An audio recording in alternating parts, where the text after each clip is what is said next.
Bonjour à toutes et à tous. Paris La Défense est ravi de vous accueillir en cette journée internationale de sensibilisation aux pertes et gaspillages de nourriture. Paris La Défense soutient depuis 2018 les travaux de l'association La Défense des Aliments qui agit sur le quartier d'affaires pour lutter contre le gaspillage alimentaire. Ça nous tenait à cœur d'organiser une journée de sensibilisation et une action aujourd'hui, puisque c'est en lien direct aussi avec notre raison d'être et notre objectif de devenir un quartier d'affaires post-carbone, en diminuant nos émissions et en trouvant un équilibre dans notre développement urbain. J'ai le plaisir de laisser la parole à Martine Baru, qui est la présidente de l'association La Défense des Aliments et la responsable RSE d'Alliance France, et également à Elisa Jourde, qui est la cofondatrice de la start-up Footprint. Bonne conférence.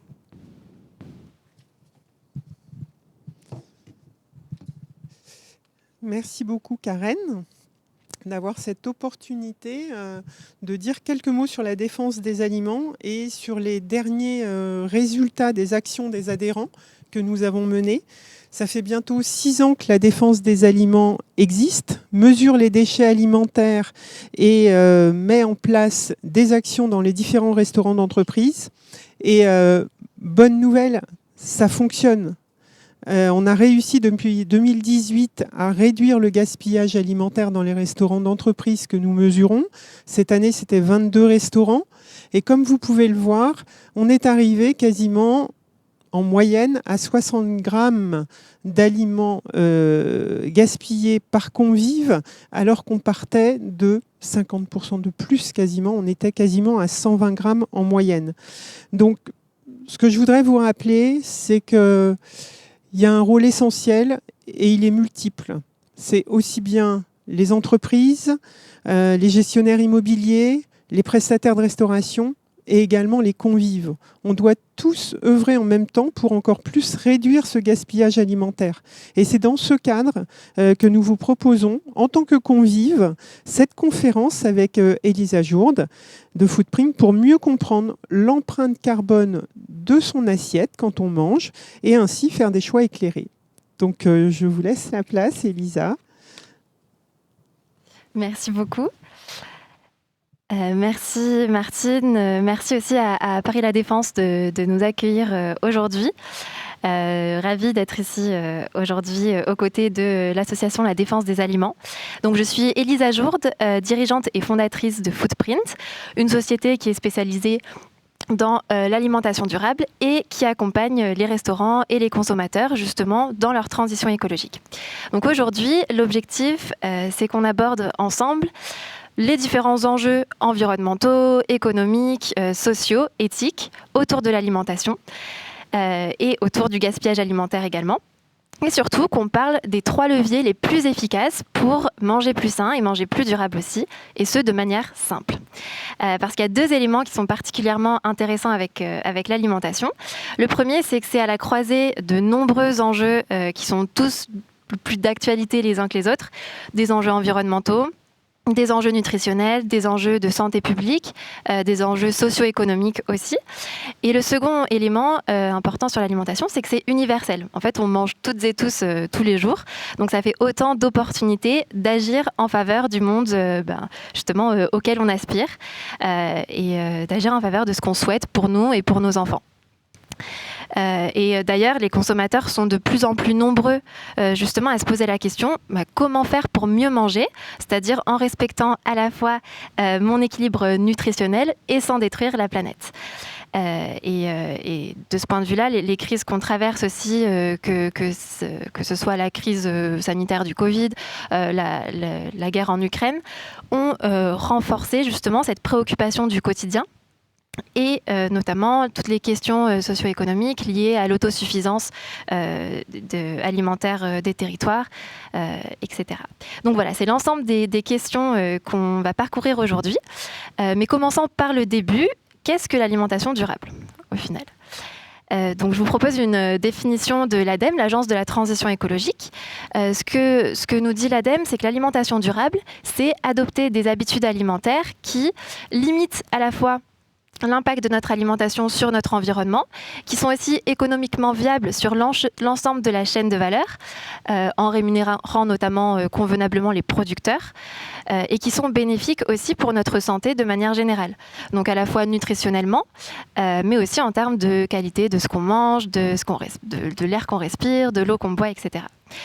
Donc le premier enjeu auquel on ne pense pas toujours quand on parle d'alimentation, c'est l'enjeu environnemental. Donc si on regarde l'empreinte carbone, c'est l'ensemble des émissions de gaz à effet de serre qu'on émet. L'empreinte carbone moyenne d'un Français en 2019, et c'est sensiblement la même chose aujourd'hui en 2023, c'était environ 10 tonnes d'équivalent CO2. Et l'impact de l'alimentation sur ces 10 tonnes, c'est environ 2,3 tonnes à peu près. Donc c'est presque un quart de nos émissions qui sont liées à notre alimentation. C'est le 3e poste d'ailleurs d'émissions en France, après le transport et le logement. Et c'est intéressant parce que souvent quand on parle de gestes climat, au niveau du consommateur en tout cas, on pense beaucoup à faire des efforts sur le transport, sur le logement, et on pense beaucoup moins à l'alimentation. Alors même que, à la différence parfois du transport, on n'a pas forcément toujours le choix de prendre sa voiture, ou du logement, on n'a pas toujours l'opportunité de changer sa chaudière, par exemple. L'alimentation, c'est un levier qui est facilement actionnable par toutes et tous. Mais pour décarboner notre alimentation, encore faut-il comprendre quels sont les postes d'émission justement les plus importants.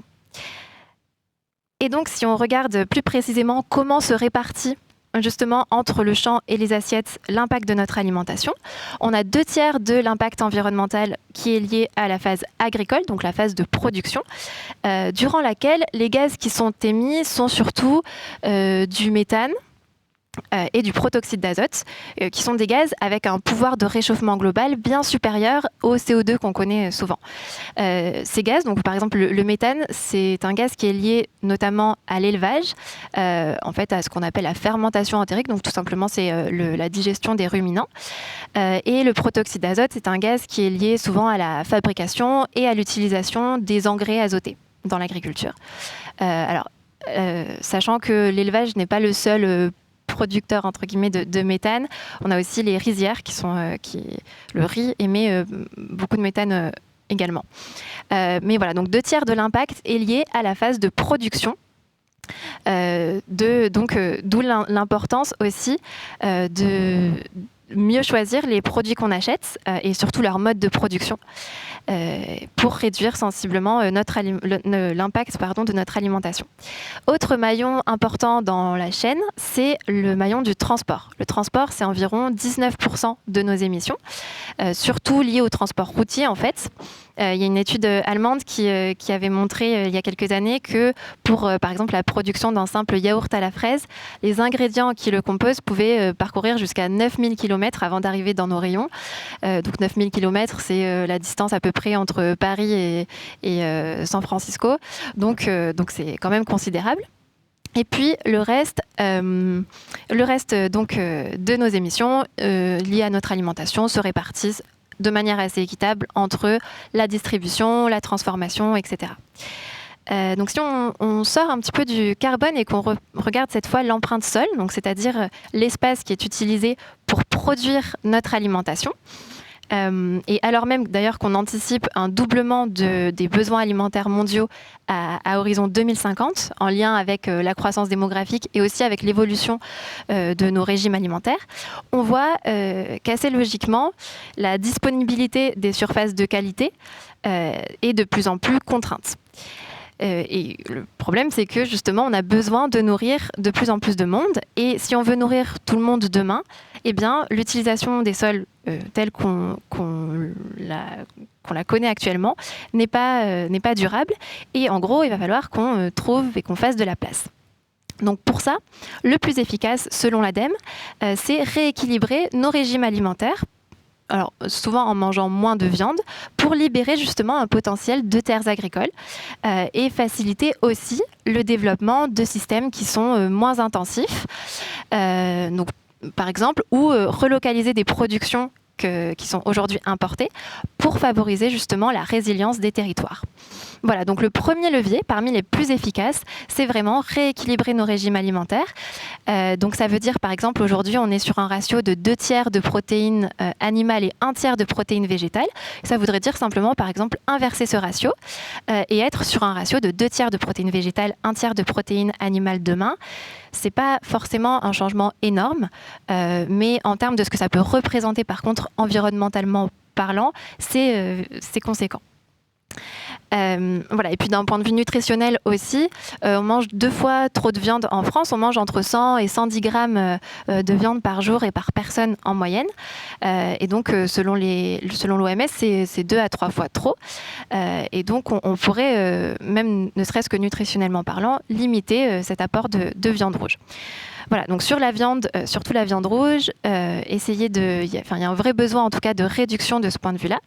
Mais en fait, ça peut se faire, encore une fois, de manière assez souple. On peut essayer de garder la viande rouge, par exemple, pour les repas de fête, ou en consommer un petit peu moins, prendre un plat pour 2 ou 2 plats pour 3 au restaurant. Voilà, il y a tout un tas de manières de limiter ça. Mais c'est un premier levier, rééquilibrer nos régimes alimentaires, manger 2 à 3 fois moins de viande. Et puis, il y a un autre levier aussi, c'est manger de saison et si possible, manger local.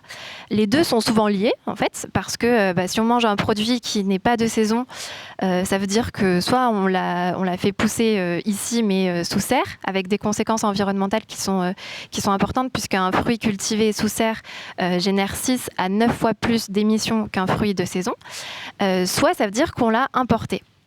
Et souvent, quand on pense aux produits importés, d'ailleurs, on se dit, ok, elle nous parle des bananes du Costa Rica, du chocolat, etc., de produits plus exotiques. Et en fait, on importe beaucoup de fruits et de légumes en France, et beaucoup de légumes notamment qu'on est en capacité de produire chez nous. On les importe la plupart du temps d'Europe, souvent d'Europe de l'Est, mais ça a quand même un impact. La tomate, par exemple, on importe 50% de tomates fraîches pour répondre notamment à la demande hors saison. Donc c'est conséquent et globalement, on estime que 50% des fruits et légumes qu'on consomme en France sont importés. Voilà, d'autant qu'il y a un vrai potentiel de relocalisation en France, puisque la surface agricole qui est utilisée pour notre alimentation, c'est 28 millions d'hectares et 12 millions servent à produire une alimentation qui est destinée à l'export, qu'on va ensuite exporter. Donc on a un vrai potentiel quand même de relocalisation de notre production agricole.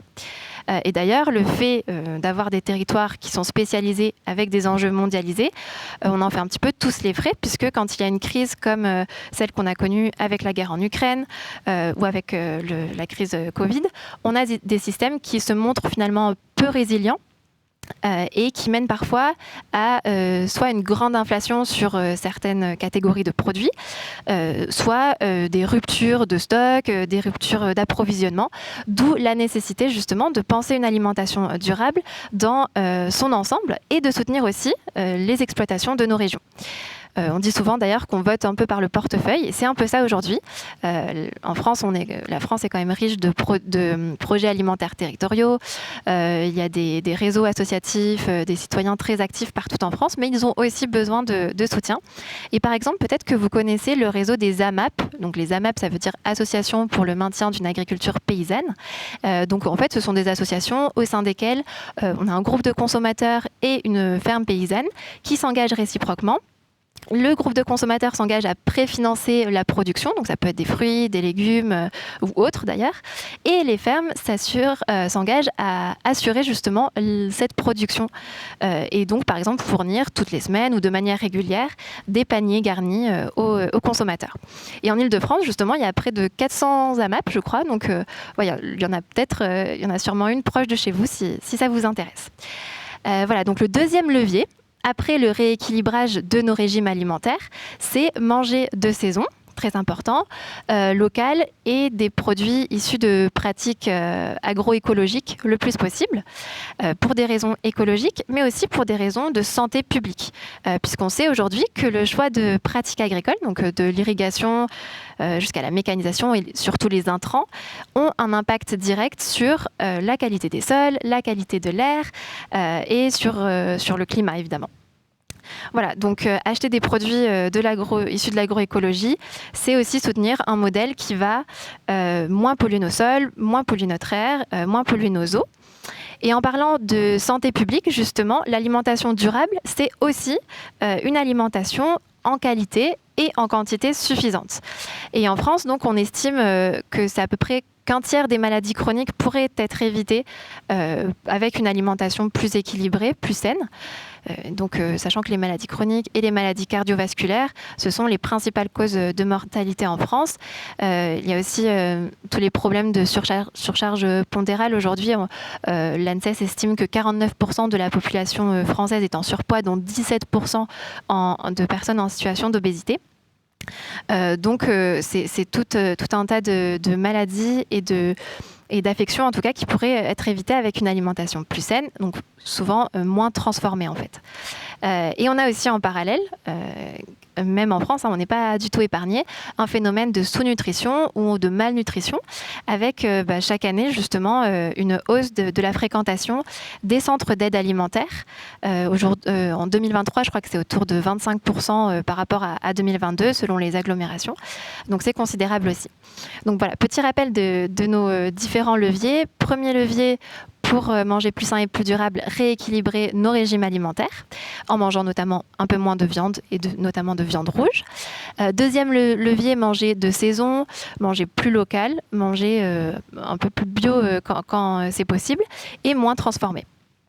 Voilà, donc ça, ce sont des leviers plutôt efficaces, mais dont finalement on a tous déjà plus ou moins entendu parler. Alors, une fois qu'on a dit tout ça, en tant que consommateur, en tant que salarié, quels sont les outils qui existent, comment est-ce qu'on peut vraiment s'y retrouver ? C'est une question qu'on s'est posée il y a 2-3 ans avec tout un ensemble d'acteurs. La bonne nouvelle, c'est que, notamment en France, il y a de plus en plus d'acteurs qui cherchent à informer les citoyens et les sensibiliser et à fournir des outils pratiques, ludiques.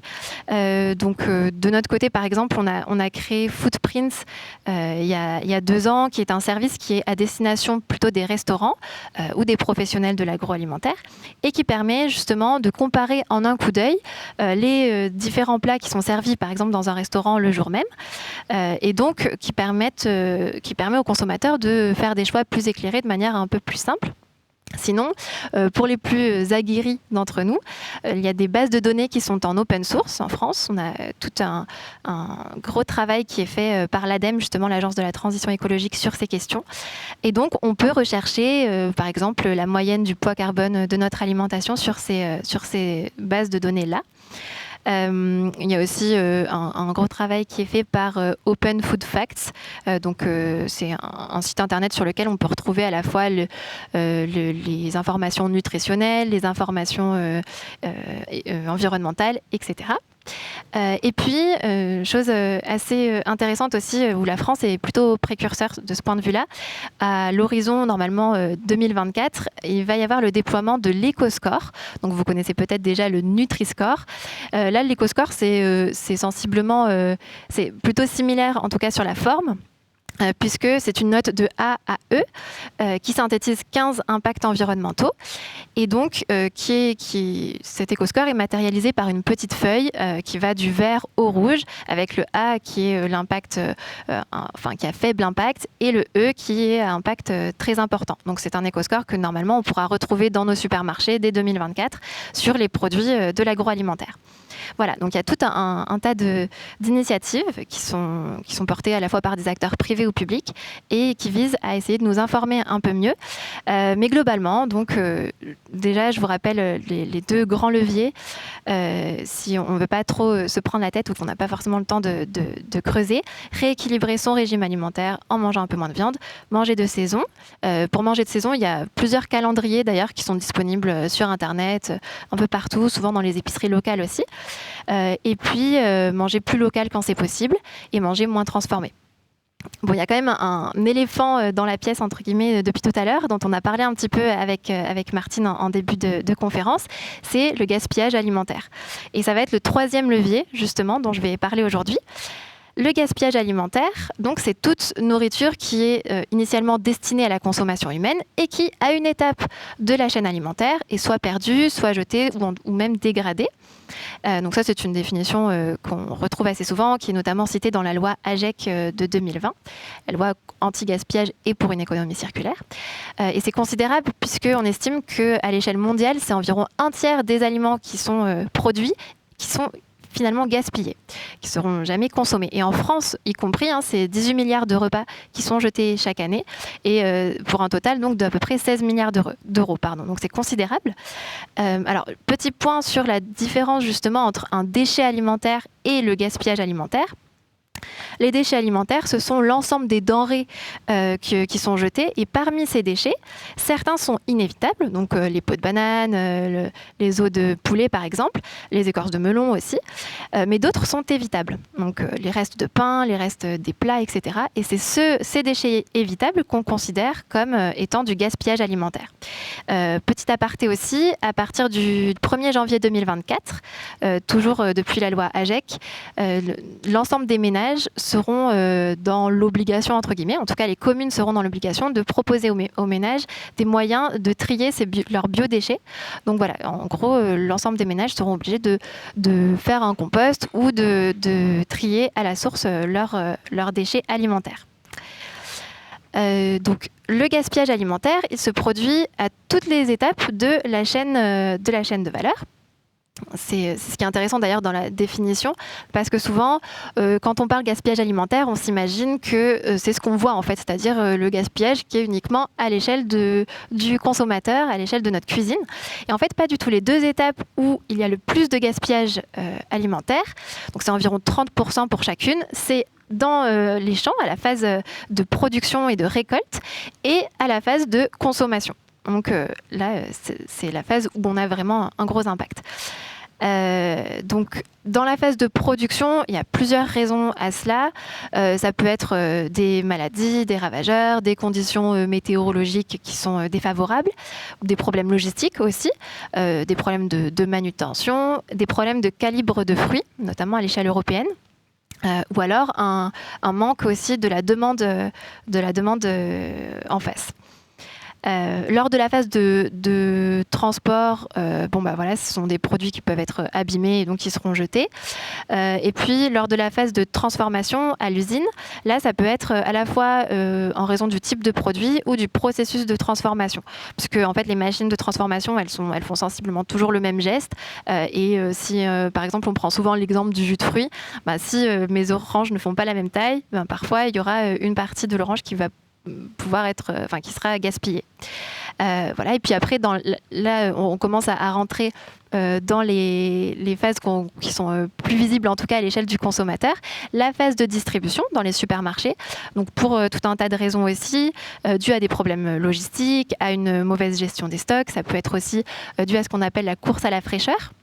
Dans laquelle en fait le consommateur, ça nous est tous plus ou moins arrivé, le consommateur préfère acheter des produits qui sont le plus frais possible, ou esthétiquement aussi les plus jolis entre guillemets. Mais donc on arrive à la deuxième phase la plus importante au niveau du volume de gaspillage alimentaire, qui est la phase de consommation. Et là, on a du gaspillage qui est la plupart du temps soit dû à du surachat, soit dû à de la mauvaise conservation ou une mauvaise connaissance aussi de la différence par exemple entre une DLC, une date limite de consommation, et une date, et les dates qui, par exemple, de durabilité minimale.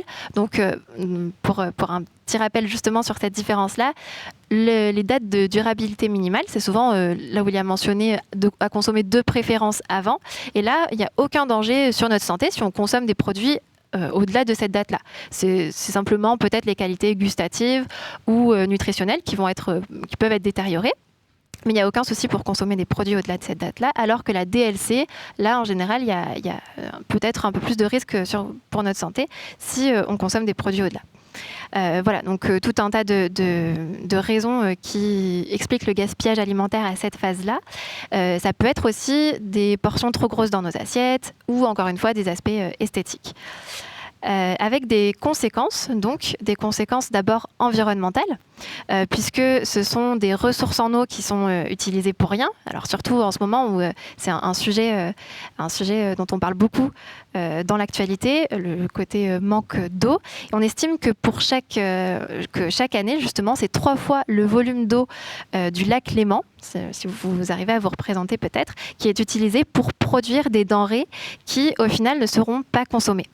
Sans compter les ressources en eau et notamment les nappes phréatiques qui sont impactées par les intrants qui sont utilisés donc, dans l'agriculture conventionnelle. On parlait tout à l'heure de l'empreinte sol. Justement, on parle de surfaces agricoles qui sont utilisées pour produire des aliments qui ne seront pas consommés et qui sont équivalentes à peu près la surface du Canada et de l'Inde réunies, alors même que justement, comme on disait tout à l'heure, il y a de plus en plus de pression sur ces surfaces agricoles pour pouvoir nourrir une planète dont la démographie augmente. Et ce sont aussi des gaz à effet de serre qui sont émis pour rien, mais qui ont des conséquences sur le dérèglement climatique. On estime que si le gaspillage alimentaire était un pays, ce serait le 3e plus gros pollueur mondial après la Chine et les États-Unis. Donc en chiffres, ça représente à peu près entre 8 à 10% des émissions mondiales. Donc c'est quand même considérable.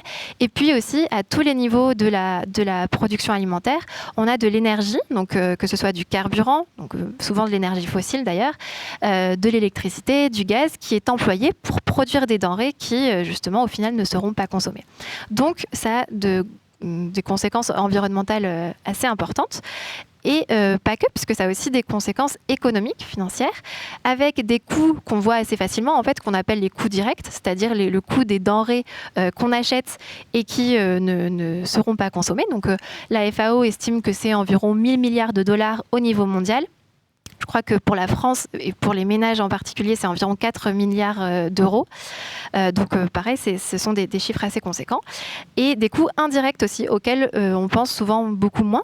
Donc ça va être le coût de l'énergie, le coût de l'eau, le coût du temps humain aussi en restauration, par exemple, pour préparer les différents plats qui ne seront pas forcément consommés, le coût de transformation et le coût, si on prend en compte l'ensemble de l'analyse de cycle de vie d'un produit, le coût de la gestion des déchets aussi derrière.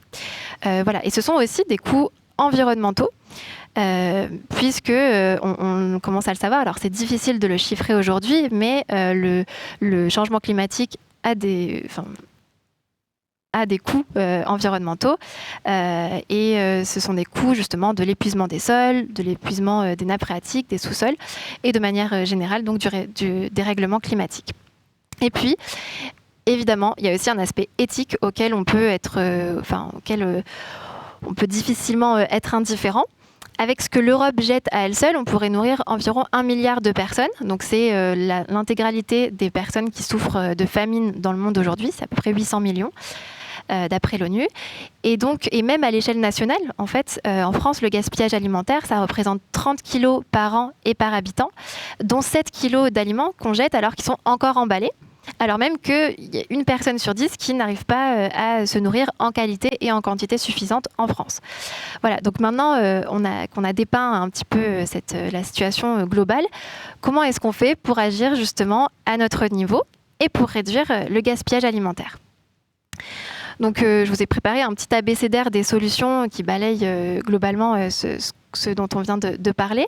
Le premier, donc, c'est par exemple acheter des fruits et légumes, si possible, bio, ou le plus naturel possible, qu'on n'a pas justement besoin d'éplucher. Donc ça fait aussi, ça produit moins de déchets, ça produit moins de gaspillage alimentaire. Ça peut être aussi, comme on disait tout à l'heure, rechercher des AMAP autour de soi.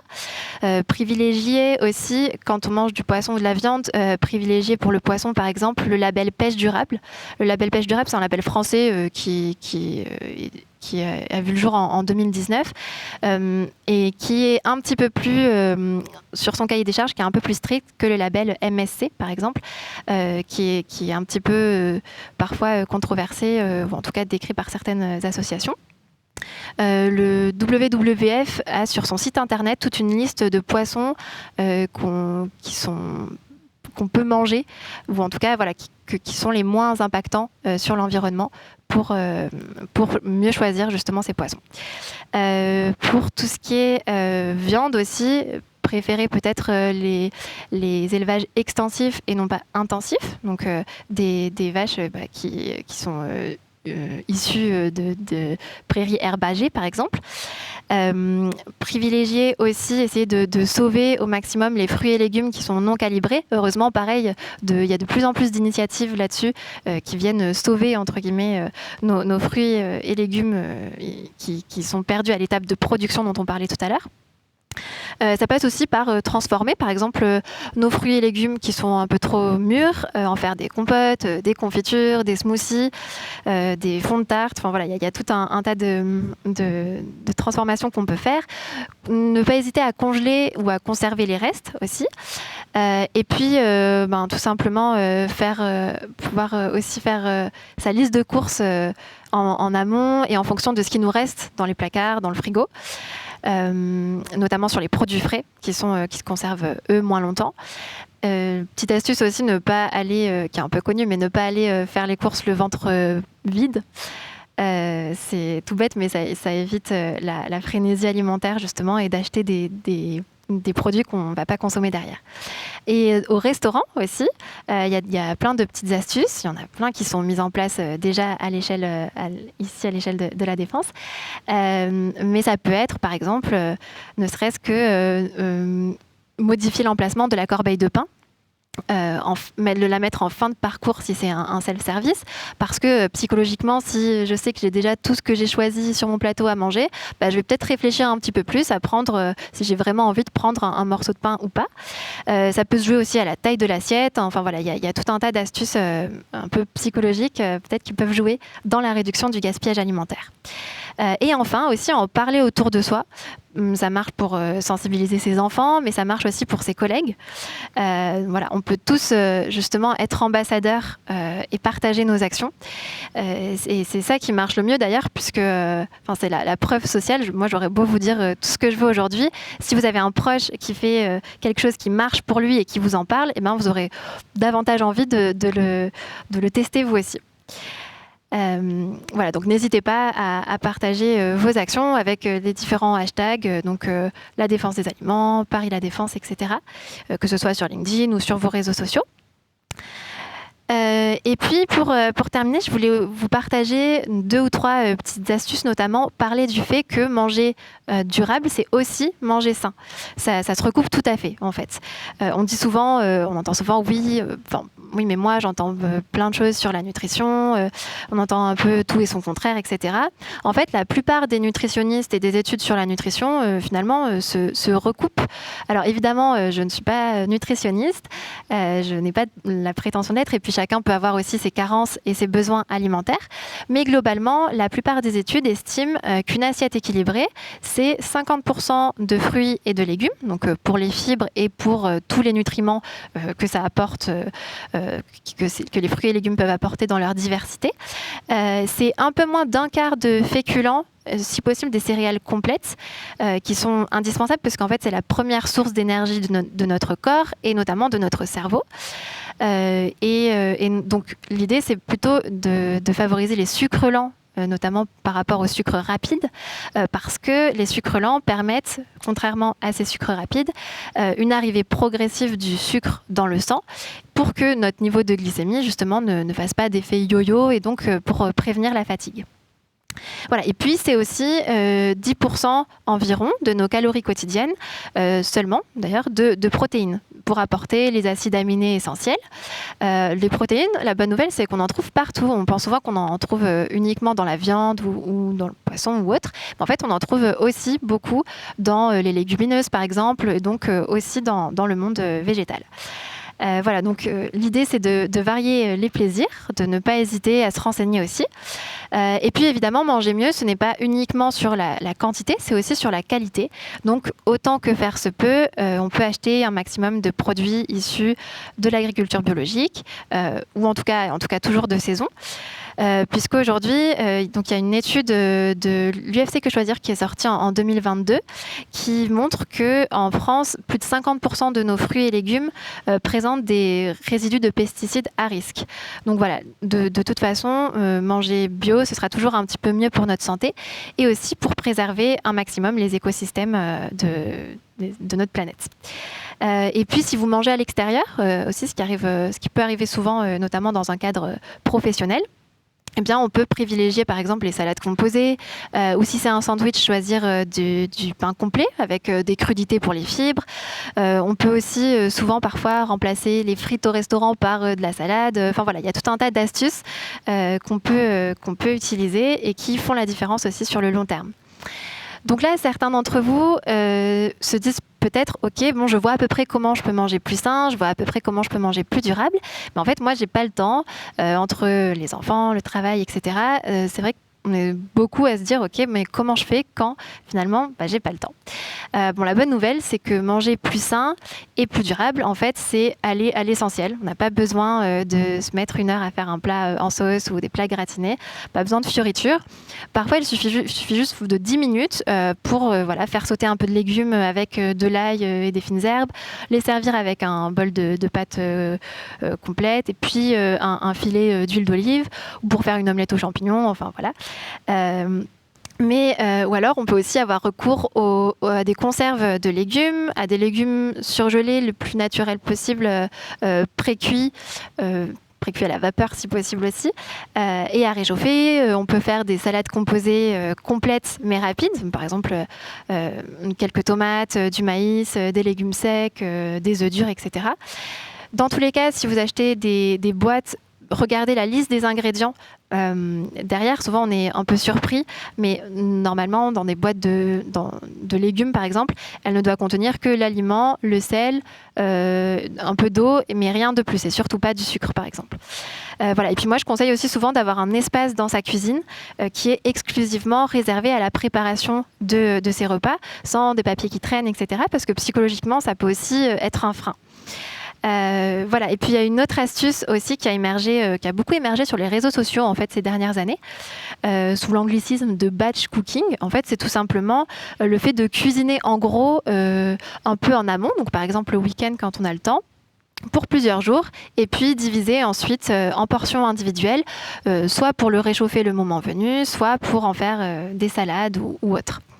Et puis, il y a aussi, on est en 2023, il y a quand même sur les sites internet, il y a quand même tout un tas d'applications et de sites de recettes, par exemple. On peut penser à Marmiton.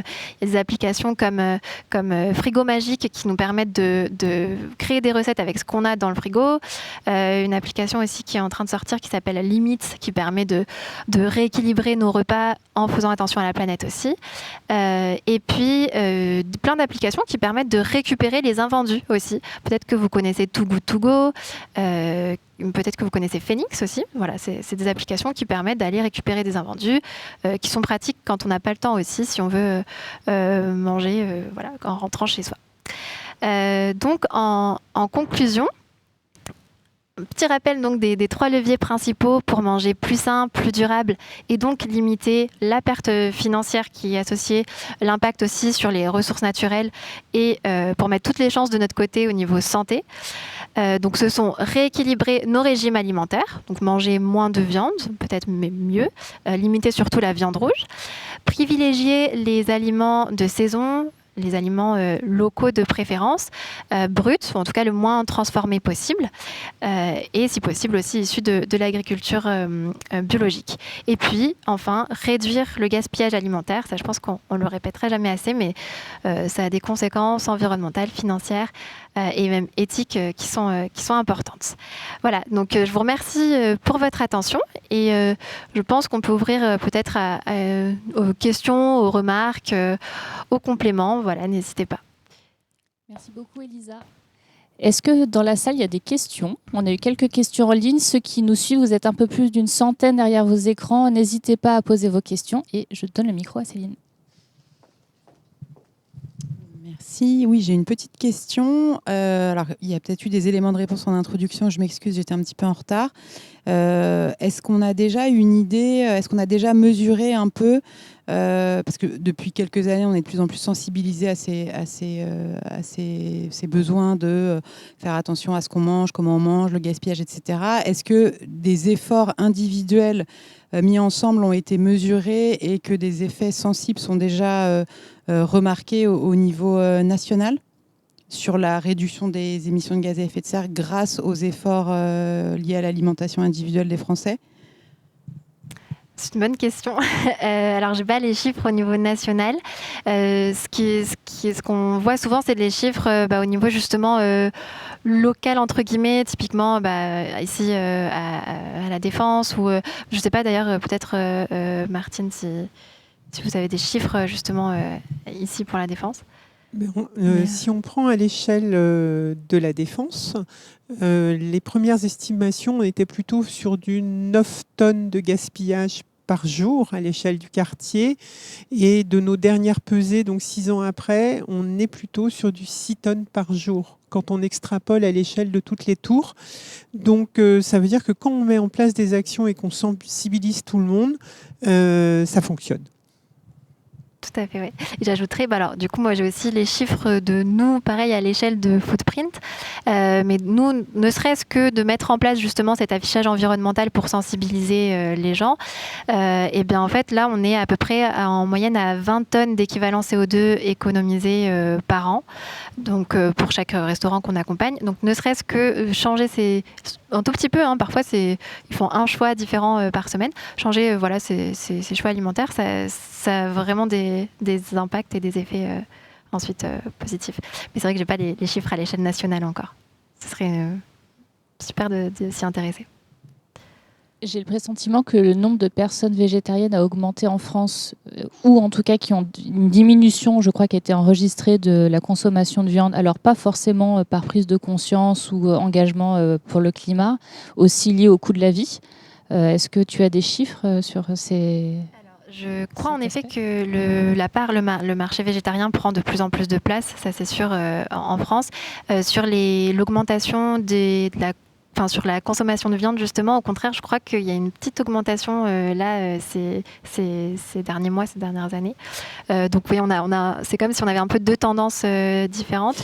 Mais globalement, de toute façon, c'est aussi pour des raisons économiques, une consommation qui va être de plus en plus compliquée. Ouais. Pour rester dans la thématique du végétarisme, on a une question, je pense que c'est plutôt pour toi Martine. Comment faire pression auprès de mon RIE pour augmenter l'offre végétarienne ? Effectivement, c'est une question qui revient souvent parce que les convives ont toujours l'impression d'avoir le même repas avec un steak végétal et des légumes. C'est quelque chose, je pense que les prestataires de restauration, tous ceux qui font partie de l'association, sont conscients de ça. Et je crois qu'avec plus on aura de personnes à le demander, plus ça va permettre d'orienter en fait les repas. Donc je crois que j'invite tous les convives à faire pression au quotidien et ça nous permettra d'avoir des repas végétariens plus variés. Merci beaucoup. On a une question sur la classification des protéines animales de la moins impactante à la plus impactante. On a beaucoup parlé de viande rouge, justement. Tout ce qui est ruminant. Le plus impactant, en fait, c'est la viande d'agneau. Pour diverses raisons, mais voilà, agneau, bœuf, et puis après tout ce qui est viande blanche, on est quand même c'est bien moins important en termes d'impact carbone. On est autour de 1000 grammes à peu près d'équivalent CO2 pour une portion. Et puis, bon, évidemment, après, donc viande blanche, poisson, c'est à peu près la même chose. Et puis après, on arrive sur les repas plus végétariens, pour le coup. Et donc là, on est souvent en moyenne au-dessous de 600 grammes d'équivalent CO2 par portion. Voilà. Donc, et d'ailleurs, tu évoquais les rizières. Oui. Donc, il faut oublier le riz. Sur quoi on se rabat? Alors, non, il ne faut pas forcément oublier le riz. Au contraire, ça peut aussi, le riz complet notamment, nutritionnellement parlant, c'est quand même intéressant. On reste quand même sur des rapports par rapport à de la viande où l'émission de méthane sur les rizières est quand même moins importante que de la viande. Donc on n'oublie pas forcément le riz. Mais on peut aussi explorer d'autres moyens, d'autres céréales voilà, dans notre alimentation. On nous posait une question sur la réduction du gaspillage alimentaire à la Défense n'est-il pas lié à l'augmentation du télétravail ? Alors peut-être que tu peux rentrer dans la technique de c'est quoi la méthodologie de la défense des aliments et comment on fait les pesées ? Pas de souci. Effectivement, avec le télétravail, les comportements ont changé. Il y a moins de personnes dans les restaurants d'entreprise et les comportements ont vraiment évolué. En termes de méthodologie, en fait, c'est vraiment un calcul qui est fait sur 3 jours. Exactement la même méthodologie dans tous les restaurants. Donc, je vous disais, c'était 22 cette année, en répartissant bien toutes les denrées, c'est-à-dire le pain, le dessert, les légumes, la viande et les entrées. Et en fait, on calcule les déchets en fonction du nombre de repas servis, du poids des denrées, de ce qui a été produit, de ce qui a été consommé, de ce qui reste sur le plateau. Donc j'allais dire que le rapport, il est fait au repas servi et non pas à une quantité extrapolée.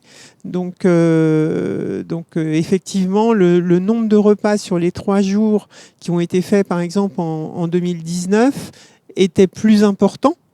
Mais ça ne change pas le ratio de gaspillage qui a été rapporté en fait au nombre de convives et au nombre de plats servis. Et j'en profite, tu l'as expliqué en introduction, que c'est une démarche qui est tout à fait pionnière, qu'un territoire composé de ces grandes entreprises, de gestionnaires de tours, de restaurants, d'entreprises qui se réunissent comme ça pour travailler, développer une méthodologie, des outils. Et d'ailleurs, c'est une expérimentation qui est très suivie par l'ADEME. Je ne sais pas si tu veux rajouter quelque chose sur...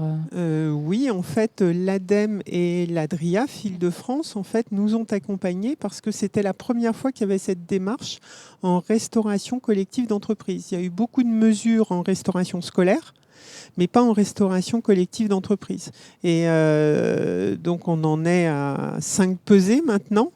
On a augmenté les adhérents. On aimerait embarquer toutes les tours de la Défense et c'est pour ça qu'on a besoin de tout le monde. Et c'est vraiment une méthodologie de pesée qui a été validée par l'ADEME et donc qui nous permet d'avoir des résultats mesurés, mesurables et tangibles. On avait une autre question en ligne sur quel est le cadre réglementaire pour les restaurants d'entreprise. Je ne sais pas si tu pourras répondre, mais est-ce qu'ils sont obligés, dans une certaine mesure ou proportion, de servir des produits locaux, de saison, etc. Alors en termes d'obligations, non, ils ont surtout beaucoup d'obligations sanitaires. Et c'est vrai que c'est quelque chose qu'on avait eu du mal à comprendre au départ. C'est-à-dire que quand vous avez un salad bar ou des desserts présentés, vous devez les jeter, vous n'avez pas le droit de les resservir. Voilà. Donc, une fois qu'ils ont été exposés à l'air libre sur un stand. Tout à fait. D'où des actions que l'on a pu mener, par exemple, pour réduire le nombre de plats en fin de service, le nombre d'entrées présentées ou de les mettre dans des contenants plus petits pour réduire ce gaspillage. Donc, je ne suis pas du tout spécialiste de la réglementation de la restauration collective, hein, mais ils ont beaucoup d'obligations sanitaires. Voilà, ça nous a tous étonnés. On ne peut pas donner tout ce qui n'a pas été consommé dans le restaurant collectif. Après, ils ont des obligations contractuelles avec le client. C'est pour ça qu'on souhaite aussi interpeller les entreprises, parce que quand une entreprise dit jusqu'à 14 heures, je souhaite qu'il y ait exactement le même réassort qu'à 12 heures ou qu'à 13 heures, on favorise du gaspillage alimentaire. Et je pense que quand on l'explique aux convives, ils peuvent comprendre qu'à 2h moins le quart, il y a un petit peu moins de choix, même si parfois c'est un peu frustrant, mais il y aura moins de gaspillage alimentaire. Et puis après, ils ont des obligations, oui, plutôt pour ensuite tout ce qui est biodéchets et tout ça, que ce soit ensuite recyclé et ainsi de suite, quoi. Et depuis la loi Egalim, les restaurants universitaires, scolaires, les restaurants interadministratifs aussi ont alors c'est des obligations qui sont plus ou moins respectées, mais en tout cas ils ont des niveaux. C'est 50% de produits dits de qualité ou durables, dont 20% de bio à respecter aussi. Voilà. Alors, on a des gens très militants derrière les écrans. Donc, on nous repose la question de auprès de qui il faut faire pression pour augmenter l'offre végétarienne. Qui, concrètement, j'appelle pour avoir plus d'offres végétariennes dans ma cantine d'entreprise?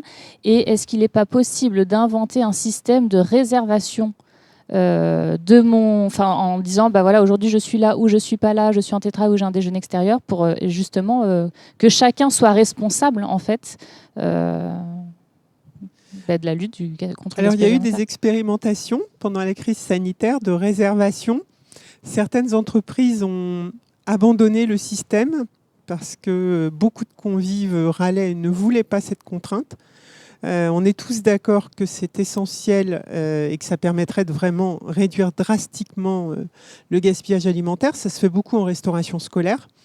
Après, il y a des entreprises, là je ne connais pas les personnes, donc il y a plusieurs entreprises qui ont été conviées à ce webinaire. Donc faire pression, j'allais dire que c'est... parfois, il y a des boîtes à idées dans les restaurants d'entreprise, donc je vous invite à le mettre. Et ensuite, sur le gestionnaire d'entreprise, alors si on parle d'alliance, il faut s'adresser au comité d'entreprise. C'est clair, puisque c'est le comité d'entreprise qui gère la restauration collective. Donc, il faut y faire pression dessus. Et puis, après, il faut interpeller le responsable de la restauration qui fera passer le message également.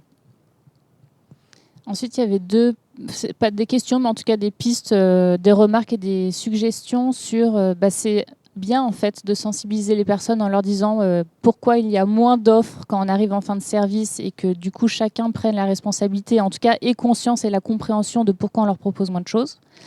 Et oui, si certains restaurants d'entreprise proposent de mettre de côté des restes pour que les salariés puissent acheter, réserver des repas pour leur dîner à ramener à la maison. Voilà. Il y a effectivement eu des initiatives chez un de nos adhérents, Mazar, où il travaille avec Too Good To Go Entreprise, par exemple. C'est des petites choses qui se mettent en place timidement. Alors, il faut juste avoir en tête que les prestataires de restauration essayent de calibrer au mieux ce qu'ils produisent. Donc, bien souvent, il peut rester 5 repas ou 6 repas, c'est pas toujours évident, ou parfois il y a les dates limites de consommation qui permettent également de faire ça pour les yaourts par exemple, ou pour des desserts également. Et c'est là que c'est très réglementé, donc faut y faire attention. Hein. Sur un plat chaud, en fait, ça doit être redescendu en température et tout, donc ça demande beaucoup de travail de la part du prestataire de restauration, mais il y a des avancées. Il y a des avancées dans les entreprises pour mettre en place ce type de solution. Et puis, il y a également des tournées qui sont effectuées à la Défense avec le chaînon manquant, en fait, qui récupère également des denrées et des invendus, souvent en fin de semaine, et qui s'adresse notamment à des foyers et des associations locales pour redistribuer. Donc, c'est important. Voilà, on essaye de mettre en place pas mal de petites actions, mais c'est pas toujours évident. Et c'est vrai ce qui était dit tout à l'heure sur le fait de réserver. Je crois que c'est essentiel dans les entreprises aussi, même s'il n'y a pas encore... peut-être qu'on y viendra hein, avec des changements de comportement, à demander aux collaborateurs de dire au moins je vais manger, pas forcément récupérer son repas, mais je vais manger demain.